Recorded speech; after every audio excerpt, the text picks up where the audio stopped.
मेरा नाम डेकू है। एक नए वीडियो में आपका स्वागत है। चलिए वीडियो शुरू करते हैं। एनिमे की शुरुआत एक बहुत बड़ी कंपनी से होती है जहां पर काम करने वाले एक एम्प्लॉई ने अपनी एक कोवर्कर को प्रपोज कर दिया था और दोनों सबसे छिप कर डेट कर रहे थे। वहीं उसी कंपनी के अकाउंटिंग डिपार्टमेंट में दो लड़कियां आपस में गपशप कर रही थी। ये लड़कियां वहां काम करने वाले कपल के बारे में बातें बना रही थी कि वो दोनों तो डेट ही कर रहे होंगे क्योंकि उन्होंने साथ ही में छुट्टी ली थी। और उनकी ये बकवास तातेशी मासुगे भी सुन लेता है, जो कि एक 28 साल का एम्प्लॉई है। वो उन दोनों को देखकर सोचने लगता है कि मेरी बुआ की तरह ही इनको भी चुगली करने के अलावा और कोई काम नहीं आता। उसी समय उसकी सीनियर हायाकावा शिजुनो आकर उससे पूछती है कि बताओ तुम्हारा ऑफिस रोमांस को लेकर क्या ख्याल है। जिस पर मासुके झट से बोल पड़ता है कि उसे इसके बारे में ज्यादा जानकारी नहीं है। लेकिन शिजुनो को तो ऑफिस रोमांस बहुत ही ज्यादा रोमांटिक लग रहा था और वो सोचने लगती है कि काश वो भी सीक्रेटली किसी को डेट कर पाती। लेकिन पास ही में बैठी मारिया उसका पूरा मजा किरकिरा कर देती है। मारिया कहती कि ये सब एक खेल की तरह है जो ज्यादा दिन तक नहीं टिकता और ऑफिस के कपल्स जल्द ही अलग हो जाते हैं। अभी इन सभी के बीच एक और एम्प्लॉय जिसका नाम मित्सुया यूई है, वो बहुत ही जोर से चिल्लाते हुए मासुका के पास आती है। वो उस पर भड़क पड़ती है और बोलती है कि आखिर तुम अपने आप को समझते क्या हो, कहीं के नेता वगैरह हो क्या। अब मित्सुया ने ऐसा इसलिए बोला था क्योंकि एक छोटी सी गलती की वजह से मासुके ने उसे पूरी पीपीटी फिर से बनाने को बोल दी थी। उसे ऐसा करते हुए देखकर बाकी की दो लड़कियां भी डर जाती हैं और जब मासुया पूरी भड़ास निकालने के बाद वहां से चली जाती है तो दोनों लड़कियां मासुके पर तरस खाते हुए बोलती हैं कि अच्छा है कि वो दिन भर तुम्हारे साथ नहीं रहती। हालांकि जब मित्सुया रात में मासुके के घर आती है तब उसका बर्ताव बिल्कुल ही उल्टा था। वो उसे सुबह भड़कने के लिए माफी मांगने लगती है और बोलती है कि मुझे पता ही नहीं था कि पहले दिन मैं अपने बॉयफ्रेंड से कैसे बात करूं, कहीं आज के लिए तुम मुझसे ब्रेकअप तो नहीं कर लोगे। वही मासुके तो अलग ही डर होता है कि कहीं ऐसा तो नहीं है कि मित्सुया गुस्से में आकर उसे छोड़कर चली जाए। असल में इन दोनों का एक दूसरे पर काफी दिनों से क्रश था, लेकिन किसी तरह हिम्मत करके मासुके ने मित्सुया को प्रपोज किया और उसने हाँ भी कर दिया और दोनों को रिलेशनशिप में आए हुए अभी सिर्फ एक ही दिन हुआ है। मासुके बैठकर मित्सुया से पूछता है कि क्या उन्हें अपने रिश्ते को सीक्रेट रखना चाहिए, जिस पर यूई हिचकिचाते हुए बोलती है कि उसे नहीं पता है कि बॉयफ्रेंड और गर्लफ्रेंड वर्क प्लेस पे कैसे बात करते हैं, इसलिए उन्हें अपना प्यार ऑफिस में नहीं दिखाना चाहिए। यूई का क्यूट सा चेहरा देखकर मासुके उसे मना नहीं कर पाता। यूई आगे बोलने लगती है कि ऑफिस में तो हम वैसे भी कुत्ते बिल्लियों की तरह लड़ते हैं और अगर हम साथ में ऑफिस नहीं जाएंगे और ना ही साथ में बाहर घूमेंगे तो किसी को शक भी नहीं होगा। ये सुनकर मासुके सोचने लगते कि ये कौन सी डेटिंग हुई। लेकिन जब मित्सुया मास्क निकालकर बोलती कि वो इसे पहनकर बाहर जा सकते हैं तो मासुके भी सोचता है कि ऐसा करना सही होगा क्योंकि वो भी नहीं चाहता कि उसकी गर्लफ्रेंड के बारे में लोग ऑफिस में चुगली करें। फिर उसे अपनी तरफ खींच लेता है और दोनों शर्मा जाते हैं। कुछ दिनों बाद मित्सुया का मैनेजर अपने ऑफिस में बोलता है कि कुछ जरूरी कागजात अकाउंटिंग डिपार्टमेंट में देने हैं। ये सुनकर यूई सोचती है कि ये बहुत ही अच्छा मौका है मासुके से मिलने का और वो हाँ बोल देती है। लेकिन तभी दूसरी लड़कियां बोलती कि तुम वहाँ नहीं जा सकती हो क्योंकि तुम हमेशा मासुके से बदतमीजी से बात करती हो। ये सुनकर मित्सुया रोने जैसा मुंह बना लेती क्योंकि एक हफ्ते से वो दोनों एक दूसरे से मिल भी नहीं पाते। कभी काम ज्यादा हो जाता था और कभी मासुया इंतजार करते करते वहीं सो जाती थी। महीना खत्म होने की वजह से ऑफिस में ज्यादा काम चल रहा था, इसलिए मासुके का भी यही हाल था। एक दिन मासुके यूई को याद करते हुए एलिवेटर में जा रहा था कि तभी सामने उसे वही दिखाई दे जाती है। उसे देखकर मासुके का दिल तो बहुत जोरों से धड़कने लगता है, लेकिन यूई तो एकदम शांत थी, जैसे कि उसे कोई फर्क ही नहीं पड़ रहा हो। उसी एलिवेटर में शिजुनो भी होती और वो उन दोनों को देखकर बोलती कि तुम दोनों तो एक दूसरे को जानते ही हो ना। ये सुनकर यूई बहुत जोर से चिल्ला पड़ती कि बिल्कुल नहीं, मुझे तो इस आदमी का नाम भी नहीं पता है। मासुके मन में सोचता है कि लड़की को ज्यादा ही एक्टिंग नहीं करी है, ऐसे तो सबको आसानी से शक हो जाएगा। शिजुनो को लगता है कि ये दोनों अभी भी एक दूसरे से नफरत करते हैं तो वो कुछ नहीं बोलती, लेकिन वो यूई को इतना जरूर समझाती कि वो जरूरत से ज्यादा काम ना करे क्योंकि उसका मैनेजर उसे ज्यादा ही काम दे रहा है। तभी एलिवेटर में और भीड़ आ जाती है। मासुके सोचता है कि कितने दिनों बाद तो वो अपनी गर्लफ्रेंड से मिला है और ये भीड़ खत्म होने का नाम ही नहीं ले रही। फिर वो सोचता है कि खैर इस भीड़ का फायदा हम भी उठा सकते हैं और वो झट से सभी की नजरों से छिपकर यूई का हाथ पकड़ लेता है और इसे यूई के कान और घाल दोनों टमाटर की तरह लाल हो जाते हैं। कुछ दिनों बाद जब ऑफिस का काम थोड़ा कम होता है तो दोनों एक दूसरे के साथ मूवी देखने का प्लान बनाते हैं क्योंकि अब उनको डेट करते हुए पूरा एक महीना हो गया था। मासुके सिनेमा हॉल के बाहर पहुंचकर उसका इंतजार करने लगता है, लेकिन जब वो यूई को देखता है तो सन्न रह जाता है क्योंकि वो आज बहुत ज्यादा प्यारी लग रही थी। वो उसके पास आकर बोलता है कि तुम बहुत क्यूट लग रही हो यूई। ये सुनकर यूई तो जम सी जाती क्योंकि मासुके ने उसका पहला नाम बोला था। यूई उसका पहला नाम जो कि मासुका था नहीं बोलती, जिस वजह से उनके बीच हल्की सी नोक-झोंक हो जाती है और फिर वो दोनों मूवी देखने चले जाते हैं जो कि थोड़ी खतरनाक थी। पूरी मूवी के दौरान यूई ने मासुके का हाथ कसकर पकड़ा हुआ था। उसके हाथ की गर्मी से मासुके तो कुछ ज्यादा ही बेचैन हो गया था। खैर खुद को काबू करते हुए दोनों हॉल के बाहर आते हैं। तभी उन्हें एक आदमी दिखाई देता है और दोनों डर जाते हैं क्योंकि ये आदमी काम के शुरुआती दिनों में यूई का सीनियर था और उसका नाम सुजुकी है। सुजुकी को उन दोनों को साथ देखकर शक तो नहीं होता, पर वो उन्हें साथ में खाना खाने के लिए इन्वाइट करता है। 6 साल पहले जब यूई कंपनी में आई थी तो उन दिनों सब ये बातें बनाते थे कि ये दोनों तो पक्का डेट कर रहे हैं और यही वजह थी कि मासुके ने उस वक्त अपने प्यार को जाहिर नहीं किया था। मासुके अभी भी इस सोच में डूबा हुआ था कि तभी सुजुकी उन दोनों से बोलता है कि मैं यहाँ असल में बिजनेस ट्रिप पर आया हूँ और होटल में बोर हो रहा था, इसलिए मैंने सोचा कि चलो मूवी ही देख ली जाए। सुजुकी ये भी पूछते कि क्या तुम दोनों भी साथ में मूवी देखने आए थे। ये सुनकर यूई जोर से चिल्ला रही थी कि बिल्कुल नहीं, मैं तो यहाँ मूवी अकेले देखने आई थी। मूवी शुरू होने से पहले ही बस मासुके से टकरा गई। सुजुकी हंसते हुए बोलता है कि मुझे लग ही रहा था क्योंकि तुम इतनी खतरनाक मूवी तो पहले भी नहीं देख पाती थी। ये सुनकर मासुके को थोड़ी जलन होने लगती है और वो उन दोनों के रिश्ते के बारे में बताने ही वाला होता है, लेकिन तभी यूई उसकी शर्ट पकड़कर उसे रोक देती है।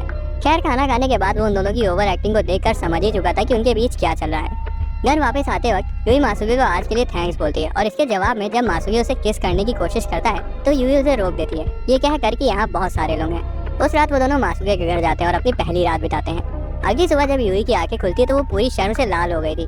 दोनों साथ में ऑफिस जाते हैं लेकिन उन्होंने कल वाले ही कपड़े पहने थे और कल रात जो हुआ उसके बारे में सोचकर दोनों ही शर्मा रहे थे। यूई बोलती कि वो ऑफिस में अपने कपड़े बदल लेगी। ट्रेन पर अचानक से मासुके के बगल में मारिया आकर खड़ी हो जाती है। हालांकि यूई दूसरी ट्रेन से ऑफिस गई हुई थी, इसलिए कोई दिक्कत की बात नहीं थी। वो मारिया से पूछता है कि तुम इस ट्रेन पर कैसे, जिस पर मारिया बताती है कि उसने अपना घर यहीं पास में लिया है और अब से वो इसी ट्रेन से ऑफिस जाएगी। ऐसे ही काफी दिन बीत जाते हैं और एक दिन मासुके यूई से मैसेज पर बात करते हुए ऑफिस जा रहा था और बाहर ही दोनों की मुलाकात हो जाती है और दोनों सोच में पड़ जाते हैं कि अब उनका बात करना सही होगा या नहीं। खैर आखिर में दोनों फिर चूहे बिल्ली की तरह लड़ते हुए ऑफिस पहुंच ही जाते हैं। उसी शाम दोनों एक बार में जाते हैं और यूई बताती है कि उसने एक नए तरह का केक डिजाइन किया है और अब वो बाजार में उसे लाने के लिए बहुत ज्यादा एक्साइटेड है। हालांकि अगले ही दिन वो उदास हो जाती है क्योंकि उसे समझ नहीं आ रहा था कि उसका कौन सा सैंपल सबसे ज्यादा अच्छा है। तभी एक लड़की उसे किसी से मिलने के लिए बोलती है। यूई अकाउंटिंग डिपार्टमेंट में आती है तो मासुके सोचने लगता है कि कहीं ये यहाँ मुझसे मिलने तो नहीं आई है, लेकिन यूई सीधा मारिया के पास चली जाती है और उससे अपना सैंपल दिखाती है। ऐसा इसलिए था क्योंकि मारिया एक फूड ब्लॉगर है और वो खाने के स्वाद को बहुत अच्छे से समझती है। मारिया की मदद से यूई अपना सैंपल चुन लेती है। इन सब के बाद मारिया यूई को बोलती है कि वो एक फूड ब्लॉगर वाली बात किसी को ना बताए, तो यूई हंसकर उस बात को मान लेती है कि हर किसी का कोई ना कोई सीक्रेट होता है जो वो किसी को नहीं बताना चाहता। उसे कुछ देखकर मारिया बोलती है कि तुम तो बहुत क्यूट हो, लेकिन तुम मासुके से हमेशा लड़ती क्यों रहती हो। ये सुनकर यूई को समझ नहीं आता कि वो आखिर बोले क्या, लेकिन मारिया आगे बोलती कि वैसे वो भी मासुके को कुछ खास पसंद नहीं करती क्योंकि वो सबको हमेशा टोका करता है। यूई को ये सुनकर अच्छा नहीं लगता, लेकिन मारिया तो चुप होने का नाम ही नहीं ले रही थी। वो आगे बोलती कि अगर इन सब चीजों को साइड रख दिया जाए तो मासुके बहुत ही अच्छा आदमी है क्योंकि वो हमेशा दूसरों को खुद से आगे रखता है और सबकी मदद करता है। अब यूई को भी मासुके की इन्हीं आदतों की वजह से उसे प्यार हुआ था, इसलिए उसे लगने लगा कि कहीं मारिया भी तो उससे प्यार नहीं करती। खैर मारिया तुरंत बोल देती कि उसे मासुके में कोई दिलचस्पी नहीं है। घर आकर यूई ये सब मासुके को बताती है और उसे कंधे पर मसाज देने लगती है। मासुके का मन थोड़ा सा बहक जाता है और कंधे के साथ साथ वो और भी जगह पर मसाज करवा देता है। एक हफ्ते बाद यूई ने अपना केक कंप्लीट कर लिया था और वो ऑफिस में सभी लोगों को सैंपल केक देती है और उनमें से एक सोमी भी था जो उसके डिपार्टमेंट में काम करता था। इधर मासुके बहुत ही ज्यादा परेशान था क्योंकि उसका बॉस उसे पूरी फाइल दोबारा से बनाने को बोल रहा था। वो इसी कश्मकश में था कि वो आखिर क्या करे कि तभी यूई उसे भी केक देती है, जिसे खाकर वो कुछ नहीं बोलता।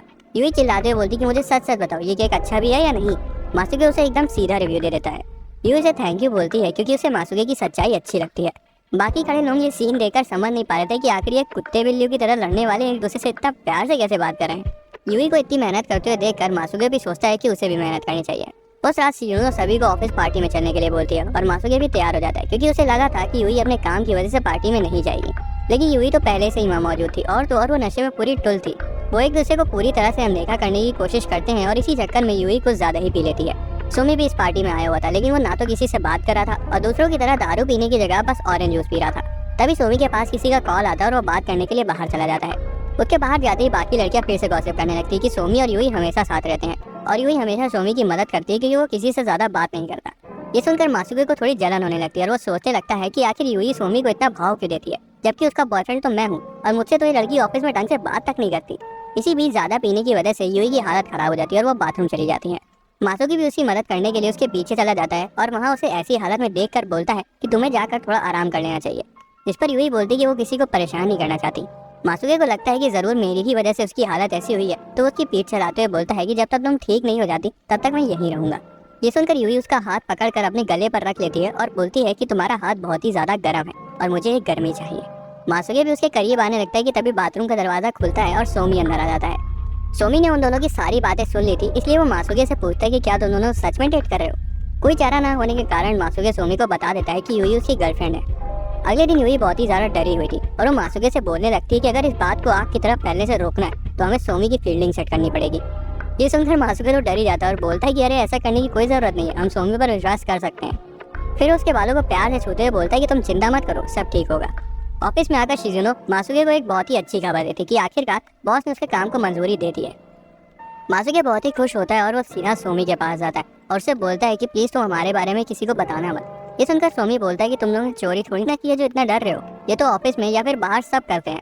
मासुके बोलता है कि उसे भी पहले यही लगता था, लेकिन यूई की वजह से उसे समझ आया कि काम के बीच में प्यार को नहीं लाना चाहिए। ये सुनकर सोमी बोलता है कि वो वैसे भी किसी को नहीं बताने वाला था क्योंकि यूई बहुत ही अच्छी लड़की है और वो हमेशा उसकी मदद करती है और वो कभी नहीं चाहेगा कि उसे कोई परेशानी हो।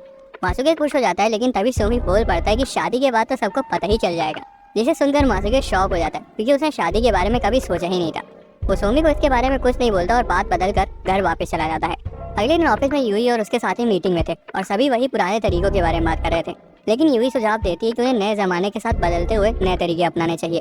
सोमी के अलावा बाकी सभी उसकी बात के खिलाफ थे। जब यूई की नजर सोमी पर पड़ती है तब उसके हाथ पाँव फूलने लगते हैं क्योंकि उसे अभी भी उस पर भरोसा नहीं था। खैर, जब उसकी बात को कोई नहीं मानता तो वो चुपचाप होकर बैठ जाती है। उसी रात मासूगे उसके घर पर डोनट्स लेकर आया था। यूई डोनट्स को देखकर बहुत खुश हो जाती है और वो मासूगे के लिए कॉफी बनाने चली जाती है।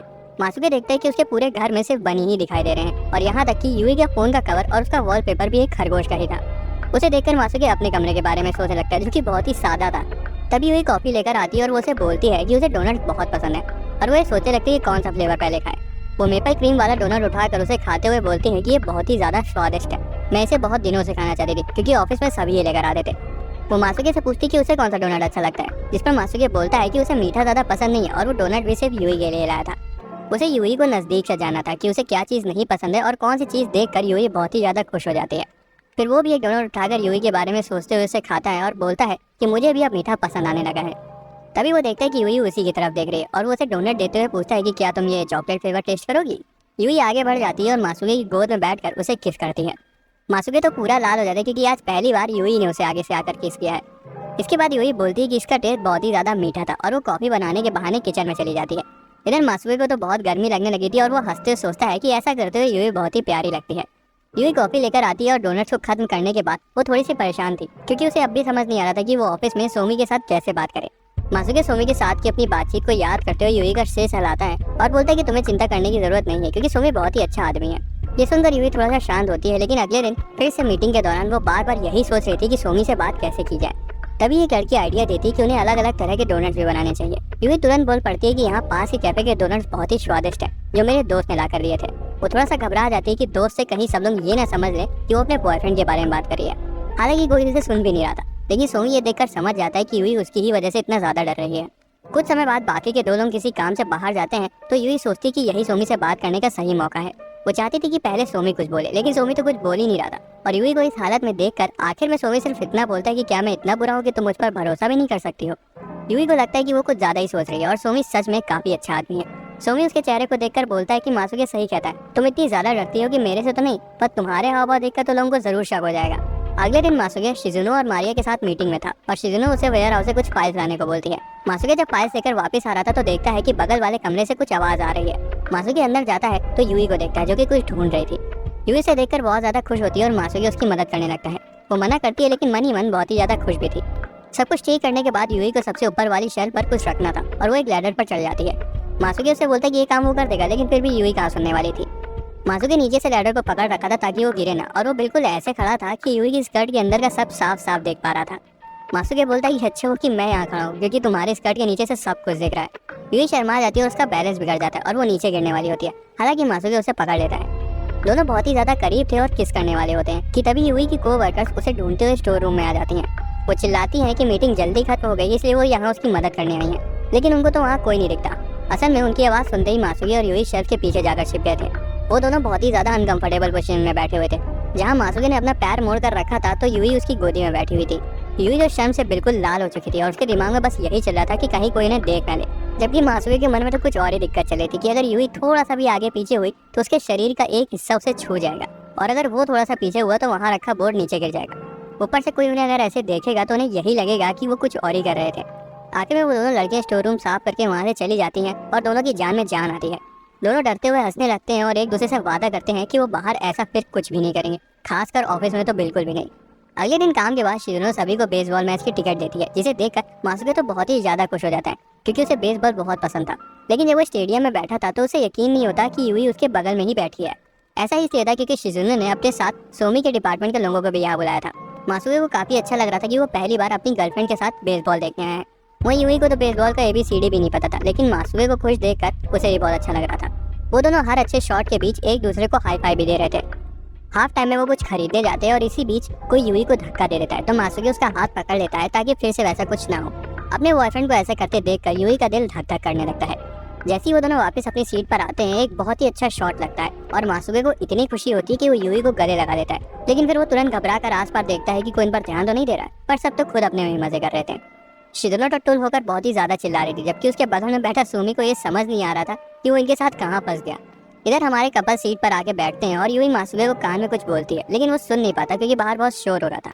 अगले दिन यूही दुकान में जाती है और देखती है कि एक आदमी उसका बनाया हुआ केक देख कर वापस रख देता है। यूही को बुरा लग रहा था क्योंकि अब तक उसका केक किसी ने भी नहीं खरीदा था। दूसरी तरफ हम शिजुनो को देखते हैं जो कि आराम से कहीं जा रही थी। तभी रास्ते में उसे उसके ऑफिस का एक साथी मिल जाता है जो कि उससे बात करने लगता है और शिजुनो को ये बिल्कुल अच्छा नहीं लगता। अब भले ही सब उसे चिल समझते हो, लेकिन शिजुनो को अकेले रहना काफी पसंद है और इसलिए वो अपने पसंदीदा कैफे में जाकर कॉफी पीते हुए किताब पढ़ने लगती है। तभी वहाँ एक आदमी आता है और कोई सीट ना होने की वजह से वेटर उसे शिजुनो के साथ जाकर बैठने को कहती है। शिजुनो को तो कोई दिक्कत नहीं थी, लेकिन जब वो उस आदमी को देखती है तो वो और कोई नहीं बल्कि सोमी था। वो थोड़ा सा सरप्राइज हो जाती है क्योंकि उस कैफे के बारे में ज्यादा लोग नहीं जानते थे। सोमी उसके पास आकर बैठ जाता है और उसे डिस्टर्ब करने के लिए माफी मांगता है। शिजुनो कहती है कि माफी मांगने की कोई जरूरत नहीं है, वैसे भी मैं अकेली बैठी थी वहाँ। फिर वो दोनों अनजाने में साथ ही ऑर्डर दे देते हैं। दूसरी ओर जब मासूके यूही से स्टेशन पर मिलता है तो पूछता है कि क्या कोई चीज तुम्हें परेशान कर रही है, जिस पर यूही बोलती है कि ऐसा कुछ नहीं है, लेकिन तुम ये क्यों पूछ रहे हो। मासूके थोड़ा सा मुंह बनाकर बोलता है कि तुमने मुझसे कल अच्छे से बात भी नहीं की थी। तो यूही बहाना बना रही थी कि उसे ऑफिस में बहुत काम था, इसलिए वो बात नहीं कर पाई। इधर शिजुनो कैफे में चुप होने का नाम ही नहीं ले रही थी और अपना लंच भी नहीं कर रही थी। अचानक से सोमी बोल पड़ता है कि आपका खाना ठंडा हो रहा है और कहता है कि वो उसके साथ टेबल शेयर कर रहा है तो उसको जबरदस्ती बात करने की जरूरत नहीं है, उसे भी अकेले कैफे में वक्त बिताना पसंद है। ये सुनकर शिजुनो थोड़ा सा मुस्कुराने लगती है क्योंकि सोमी उससे उम्र में काफी छोटा है लेकिन समझदार है। शिजुनो भी अपना काम करते हुए खाने लगती है और जब दोनों का समय हो जाता है तो सोमी मुड़ता हुआ मुस्कुरा कर कहता है कि मुझे खुशी हुई जब आपने मुझसे बात करने की कोशिश करी, क्योंकि मैंने आपको बस पी कर पागलों की तरह चिल्लाते हुए देखा था। और इतना बोलकर सोमी वहाँ से चला जाता है। शिजुनो बेसबॉल मैच वाले अपनी हरकतों को याद करते हुए थोड़ा सा शर्मा जाती है और ऐसा लग रहा था कि शिजुनो को सोमी थोड़ा सा पसंद आ गया है। उधर ऑफिस में यूही उदास बैठी थी क्योंकि इतनी मेहनत करने के बाद भी उसका एक भी केक नहीं बिका था। वही दूसरी ओर एक लड़की अपने प्रोडक्ट के बारे में बता रही थी कि कैसे उसको बहुत अच्छे रिव्यूज मिल रहे हैं। उसे देखकर यूही थोड़ा सा गुस्सा हो जाती है। तभी सोमी आकर उसे डेटा एंट्री का काम दे देता है। अब यूही को और भी गुस्सा आने लगता है कि वो सबका काम कर देती है लेकिन उसकी मदद कोई नहीं करता। तभी वो लड़की अपनी चॉकलेट लेकर यूही को खाने के लिए बोलती है। यूही मना करती है, लेकिन जब वो लड़की जिद करती है तो यूही उस पर भाग जाती है। खैर ऐसा होते ही वो तुरंत उस लड़की से माफी मांग लेती है और यूही ऑफिस खत्म होते ही सीधा मासूके के घर चली जाती है। मासूके जैसी दरवाजा खोलता है वो देखते है कि यूही बहुत ज्यादा गुस्से में लग रही है और वो अंदर आकर अपनी भड़ास निकालने लगती है। वो बताती है कि उसने अपना केक बनाने में बहुत मेहनत करी थी लेकिन किसी को कोई मतलब ही नहीं है। मासूके उसे समझाता है कि उसके साथ भी ऐसा अक्सर होता है कि गलती ना होते हुए भी उसे बॉस की डांट सुननी पड़ती है। उसे भी बहुत बुरा लगता है जब कोई उसके काम को बेकार बता देता है जबकि उसने पूरी मेहनत की थी। मासूके अपनी गर्लफ्रेंड को प्यार से बोलता है कि उसे हिम्मत नहीं हारनी चाहिए और ये सुनकर यूही को भी अच्छा लगता है। अगले दिन फिर से जब यूही दुकान जाती है तो वो देखती है कि कुछ लड़कियों ने उसके केक को खरीदा है और ये देखकर वो काफी ज्यादा खुश हो जाती है। लंच में सभी खाना खा रहे होते हैं और यूही की कलीग्स भी उसके साथ आकर बैठ जाती है और अपने अपने प्रोडक्ट्स के बारे में बातें करने लगती हैं। तभी यूही को पास की टेबल से मासूके का नाम सुनाई देता है। वहाँ कुछ लड़कियां मासूके की तारीफ कर रही थी कि वो बहुत ही अच्छा आदमी है और वो सबकी मदद करता है। पहले तो यूही को जलन होती है लेकिन फिर वो सोचने लगती है कि अगर इन छोटी छोटी बातों पर वो ध्यान देगी तो उनका रिश्ता खराब हो सकता है, इसलिए वो इस बात को जाने देती है। लेकिन लड़कियां तो मासूके की तारीफ करते हुए थक ही नहीं रही थी और तो और यूही के साथ बैठी लड़कियां भी उसके बारे में बात करने लगती हैं। उनमें से एक लड़की बोलती है कि मासूके एकदम परफेक्ट बंदा है और शायद उसे कोई गर्लफ्रेंड भी नहीं है। कितना अच्छा होता अगर मैं उसकी गर्लफ्रेंड बन जाती। ये सुनकर तो यूही के होश उड़ जाते कि उसके बॉयफ्रेंड के पीछे इतनी लड़कियां पागल हैं और हो भी क्यों ना। मासूके एक लंबा चौड़ा एकदम हैंडसम आदमी है और ऊपर से वो सबकी मदद भी करता है। तभी वो सोचने लगती है कि वो मासूके के साथ कैसे रहती है। धीरे से उसे इनसिक्योरिटीज होना शुरू हो जाती है कि वो उसके सामने कुछ भी पहन लेती है और कुछ भी बोल देती है। ये सोच कर तो यूही अपना सिर पीट लेती कि कहीं ऐसा ना हो कि उस चक्कर में मासूके उसे छोड़कर चला जाए। उस रात वो पूरा बन ठन कर मासूके के घर आई थी और उसने बहुत ही चिपके कपड़े पहने थे। मासूके को कुछ समझ नहीं आ रहा था कि आखिर इस लड़की को हो क्या गया है, क्योंकि आज तो उन्हें मिलना भी नहीं था, फिर भी वो उसके घर आ गई। यूही बोलती है कि उसे गर्मी लग रही है और जब मासूके एसी बढ़ाने की बात करता है तब यूही बोलती है कि उससे कुछ नहीं होगा, मैं अपने कपड़े निकालना चाहती हूँ और मैंने अंदर कुछ नया पहना है। वो शर्माते हुए बोलती है क्या तुम उसे देखना चाहोगे। मासूके सीधा बोल देता है कि मुझे तुम आज कुछ ठीक नहीं लग रही है और इस हालत में मैं कुछ भी ऐसा वैसा नहीं करना चाहता। मासूके फिर उसे समझाते हुए बोलता है कि अगर कोई बात है तो तुम मुझे बता सकती हो। ये सुनकर यूही उसे ऑफिस में वही सारी बातें बता देती है, जिस पर मासूके बोलता है कि अरे ऐसा कुछ नहीं है, मुझे तो ज़्यादा लोग जानते भी नहीं है। यूही से चुप कराते हुए बोलती है कि तुम बहुत भोले हो और मैं नहीं चाहती कि कोई और लड़की भी तुम्हारे साथ फ्लर्ट करे। मासूके बोलता है कि मुझे भी ऐसा ही लगता है जब तुम दूसरों की मदद करती हो, क्योंकि तुम भी बहुत पॉपुलर हो। फिर वो शर्माते हुए कहता है कि अगर ऐसा हुआ भी तो मैं किसी और लड़की को उस नज़र से नहीं देखता हूँ जैसे मैं तुम्हें देखता हूँ। ये सुनकर यूही अपना टॉप निकाल कर उसे किस करने लगती है। मासूके उसे रोकने की कोशिश करते हुए बोलता है कि मैं तुम्हारी इजाज़त के बगैर ये सब नहीं करना चाहता और तुम्हें फोर्स भी नहीं करना चाहता। हालांकि यूही उसे फिर से किस करते हुए सोफे पर ले जाती और बोलती है ये सब मैं खुद करना चाहती हूँ। यूही आज पूरे मूड में थी और बोलती कि आज मासूके सब उस पर छोड़ गए। मासूके सोचने लगता है कि इस लड़की में कौन सा स्विच बटन दब गया है और बोलता है कि आज ये पहली बार है जब यूही खुद कुछ करना चाहती है और मासूके उसे वो करने देता है। अगले दिन रात की वजह से यूही बहुत ही ज़्यादा थकी हुई लग रही थी। उसकी साथी उससे बोलती है कि मैं सुबह से देख रही हूँ तुम बहुत ज़्यादा थकी हुई लग रही हो, क्या कल रात बहुत ज़्यादा मेहनत कर ली थी। ये सुनकर यूवी तुरंत घबरा जाती है और बोलती है कि ऐसा कुछ भी नहीं है, वो बिल्कुल नहीं थकी है। मीटिंग के बाद वो एलिवेटर में जाती है और फिर से सारी लड़कियां मासूके के बारे में बात कर रही थी कि तभी मासूके भी एलिवेटर में आ जाता है। एक लड़की मासूके से पूछती कि आप तो ऑफिस में किसी के साथ ज्यादा बात नहीं करते हो, अगर आप सिंगल हो तो। अभी वो लड़की अपनी बात पूरी कर ही पाती उससे पहले ही मासूके बोल पड़ता है कि वो ऑफिस में इसलिए ज्यादा बात नहीं करता क्योंकि उसे अपनी गर्लफ्रेंड के साथ समय बिताना ज्यादा अच्छा लगता है। ऐसे ही कुछ दिन बीत जाते हैं और गर्मियों का सीजन आ जाता है, जब स्कूल की तरह ऑफिस में भी ज्यादातर लोग छुट्टियों के मजे लेते हैं और काम भी थोड़ा कम होता है। मारिया छुट्टियों को लेकर बहुत ज्यादा एक्साइटेड थी क्योंकि वो कहीं घूमने जाने वाली थी। वो शिजुनो से उसके बारे में पूछती है तो शिजुनो बोलती है कि उसे घूमना उतना पसंद नहीं है और वो ऑफिस में ही रहेगी क्योंकि अब तो ऑफिस में लगभग सभी लोग छुट्टी पर जाने वाले हैं। वो दोनों मासूके से पूछती है तो वो तो कहीं और ही खोया हुआ था। दरअसल जब से छुट्टियों की बात चली थी तब से यूई और मासूके इस बात पर लड़ रहे थे कि वो दोनों कहाँ जाएंगे। यूई बोलती है कि उसे ओकिनावा जाना है तो वहीं मासूके को होकाइडो जाना था। दोनों इतना लड़ रहे थे कि कैफे की लेडी तक इनसे परेशान हो जाती है। वापस आते वक्त भी वो दोनों लड़ ही रहे थे, जहाँ यूई बोल रही थी कि तुम कभी मेरी बात नहीं मानते और हमेशा मुझे टोकते रहते हो। वही मासूके बोले जा रहा था कि मैं हमेशा वही करता हूँ जो तुम बोलती हो मुझे। घर आकर भी वो दोनों लड़ाई कर रहे थे और यूई बार बार यही बोल रही थी कि ओकिनावा जाकर उसे बिकिनी में समुद्र के किनारे घूमना और अच्छा अच्छा खाना खाना है। ये सुनकर मासूके बोलता है कि तुम्हें बिकिनी क्यों पहननी है, हमें होकाइडो जाना चाहिए ताकि हम आराम से हॉट स्प्रिंग में मजे ले सके और साथ में अच्छा अच्छा खाना खा सके। यूई बोलती है कि वो बुड्ढों की तरह ऐसे नहीं करने वाली है। ये सुनकर मासूके चिल्लाते हुए बोलता है कि मैंने एक प्राइवेट हॉट स्प्रिंग बुक किया है ताकि हम साथ में नहा सके, और इतना बोलते ही वो शर्म से लाल हो जाता है। असल में वो तो बस अपनी पहली ट्रिप को बहुत ज्यादा यादगार बनाना चाह रहा था। यूई थोड़ा सा शर्मा जाती है और बोलती है कि अगर ऐसी बात है तो हम आज भी साथ में बात करने का ट्राई कर सकते हैं। मासूके ऐसा मौका कैसे छोड़ देता, इसलिए दोनों साथ में एक ही बाथटब में मजे से नहाते हैं। वो बाथटब उनके लिए छोटा पड़ा था जिस वजह से वो सोचते हैं कि उन्हें कहीं पास में एक अच्छा सा रूम बुक करके बढ़िया से बात एंजॉय करनी चाहिए। आखिर में वो फैसला करते कि वो मासूके के होम टाउन यामानाशी जाएंगे। इधर मारिया फिर से मासूके को आवाज लगाती है तो वो तुरंत उन दोनों से बोलता है कि वो अपने परिवार से मिलने यामानाशी जा रहा है। दोनों से मजे करने के लिए बोलते हैं और अपने काम में लग जाते हैं। दूसरी तरफ यूई भी घर जाने को बेताब थी और जल्दी से अपना काम खत्म कर लेती है। तभी उनका टीम लीडर चिल्लाने लगता है क्योंकि उन्हें एक जगह पर कल ही सामान डिलीवरी करनी थी और उनकी पैकिंग तक पूरी नहीं हुई थी, इसलिए वो सबको घर जाने से रोक देता है। यूई बहाना बनाने की कोशिश करती है लेकिन आखिरकार उसे भी ऑफिस में रुक कर काम करना ही पड़ता है। वो बार बार सोच रही थी कि वो यहाँ से कैसे निकले क्योंकि अगर काम खत्म नहीं हुआ तो वो घर नहीं जा पाएगी और कहीं ऐसा ना हो कि वो बस की ट्रिप ही मिस कर दे। दूसरी तरफ यूई के घर ना आने पर मासूके थोड़ा सा परेशान हो गया था और वो बार बार उसे कॉल और मैसेज कर रहा था, लेकिन यूई उसका जवाब नहीं दे रही थी। यूई का टीम लीडर उनसे कहता है कि आज उनका काम खत्म नहीं होने वाला, जिसे सुनकर यूई काफी ज्यादा घबरा जाती है और सोचने लगती है कि कहीं उनकी पहली ट्रिप खराब ना हो जाए। हालांकि कुछ ही देर में सोमी और बाकी सारे कोलीग्स भी ऑफिस आ जाते हैं और वो सभी मिलकर पैकिंग को सही समय पर खत्म कर देते हैं। टीम लीडर सबका शुक्रिया अदा करता है और सभी अपने अपने घर जाने लगते हैं। यूई भी बहुत खुश थी कि काम खत्म हो गया और वो जल्दी से घर जाने लगती है कि तभी मासूके उसे पीछे से खींच लेता है और पूछने लगता है कि आखिर तुम कोई जवाब भी नहीं दे रही थी, मैं कितना डर गया था। यूई बताती है कि काम ज्यादा होने की वजह से उसे ऑफिस में ही रुकना पड़ा और वो अपना फोन चेक करना भूल गई थी। वो माफी मांगने लगती है जिस पर मासूके बोलता है कि अरे कोई बात नहीं, तुम ठीक हो, बस मुझे इतना चाहिए।